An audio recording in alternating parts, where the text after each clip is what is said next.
جب عدم اعتماد ہو رہی تھی تو یہ پیغام بھجوایا گیا تھا کہ آپ کی جماعت کی جانب سے کہ جی عدم اعتماد واپس لے لیں، الیکشن کی طرف بڑھ جاتی ہیں تمام جماعتیں، تو اس پہ کیا کچھ جماعتوں نے ایگری کیا تھا، کچھ پیغامات ایسے بھیجے گئے تھے؟ دیکھیں میں ٹو بی ویری آنیسٹ مجھے اس کا علم نہیں ہے کہ ایسے کوئی پیغامات ہوئے تھے یا نہیں ہوئے تھے ڈسکشن.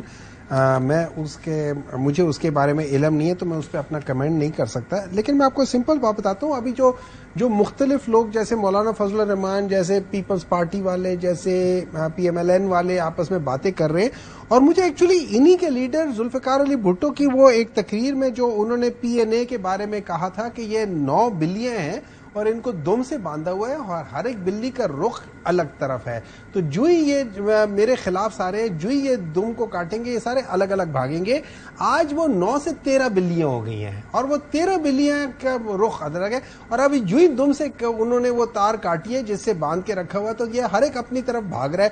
کوئی کہہ رہا ہے کہ کے پی میں جو حکومت تھی اس میں یہ منسٹرز ان کے وہ سارے وہ کر کے کہا وہ بےایمانی کر رہے ہیں، وہ کیا نام ہے یہ ولی صاحب کے وہ بیٹے جو ہے وہ یہ بتا رہے ہیں ایمن ولی، وہ کہہ رہے ہیں مولانا فضل الرحمان کے پیچھے پڑے ہوئے، مولانا فضل الرحمان پیپلز پارٹی کے پیچھے پڑے ہوئے کہ ان لوگوں کے ہم تو یہ نہیں کرنا چاہتے تھے، یہ کرنا چاہتے تھے. نون لیگ والے مولانا فضل الرحمان کے بارے میں بات کر رہے ہیں، پیپلز پارٹی والے نون کے بارے میں بات کر رہے ہیں. تو بیسیکلی آپ دیکھیں کہ اس وقت آپ کو جو اصل سچ نظر آ رہے ہیں نا وہ آہستہ آہستہ نظر آ رہا ہے کہ ان لوگوں کا صرف ایک تھا. اچھا اب میں آپ کو ایک وجہ بتا دیتا ہوں. ان لوگوں نے پاکستان تحریک انصاف کو اس لیے نہیں ہٹایا تھا کہ اس وقت مہنگائی تھی.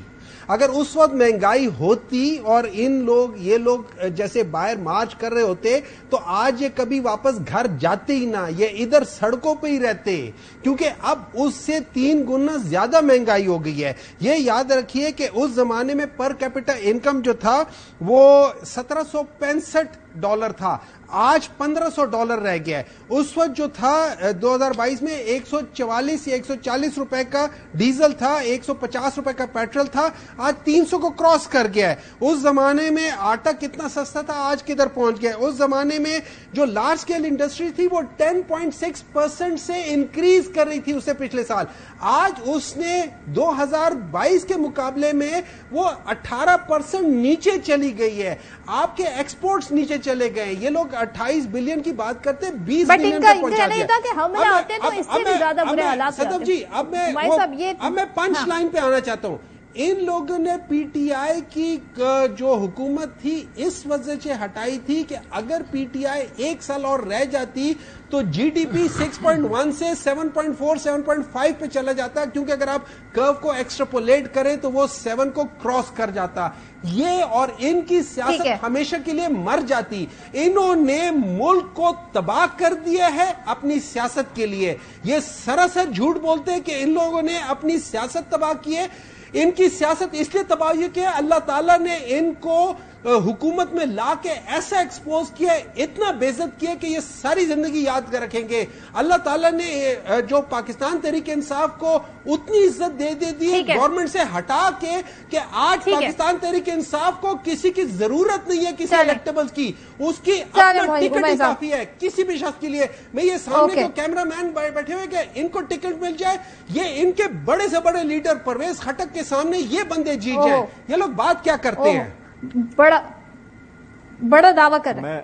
کنڈی صاحب آپ مسکرا رہے ہیں سر، انہوں نے تو بتا دیا. ذرا یہ جو الیکشن سے بھاگنے والی باتیں، سی سی آئی میں تو آپ لوگ حامی بھر کے آئے، پھر آپ نے حامد میر صاحب کو یہ بتایا کہ جی ہمارے صرف 2 نمائندے تھے اور وہ تھے مراد علی شاہ صاحب، نوید قمر صاحب، قاہرہ صاحب جی کسی اور کے نمائندے. ایسی گفتگو آپ نے کی ہے؟ کنڈی صاحب آپ کا حوالہ دیا تھا حامد میر صاحب. دیکھیں صدف، پہلی بات تو یہ کہ قاہرہ صاحب میرے بڑے بھائی ہیں، ان سے میں نے بہت کچھ سیکھا ہے. وہ میرے سینئر ہیں اور کبھی بھی میں ایسے ان کے متعلق بات نہیں کر سکتا. وہ ہمیشہ پاکستان پیپلز پارٹی کی نمائندگی ہر جگہ پہ کرتے ہیں، اور جب وہ 16 مہینے ہمارے ایڈوائزر تھے بہت سے فورم پہ، بلکہ حکومت اور پیپلز پارٹی کے درمیان جو ہماری پارٹی کے درمیان بات چیت ہوتی تھی یا کوئی چیزیں ہوتی تھیں، ان میں کمیٹی جو تھی ان کے وہ ممبر بھی تھے.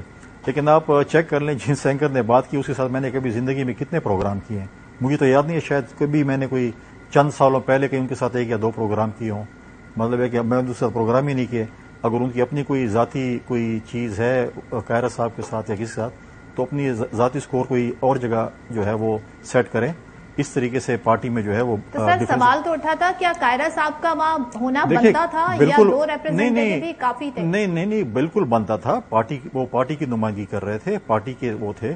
پھر اس طرح اگر آپ بات کریں تو بہت سے اسپیشل انوائٹیز تھے موجود تھے. قاہرہ صاحب نے ہمیشہ پاکستان پیپلز پارٹی کی نمائندگی کی ہے اور وہ پاکستان پیپلز پارٹی کا ایک سمبل ہے. وہ پاکستان پیپلز پارٹی نے ہمیشہ جو ہے چاہے مشکل وقت ہو انہوں نے پارٹی کا ساتھ دیا, چاہے اچھے ٹائم وہ پارٹی کا ساتھ دیا اور ان سے ہم نے بہت کچھ سیکھا ہے. ایسی بات نہیں کہ قاہرہ صاحب پیپلز پارٹی کے نمائندے تھے.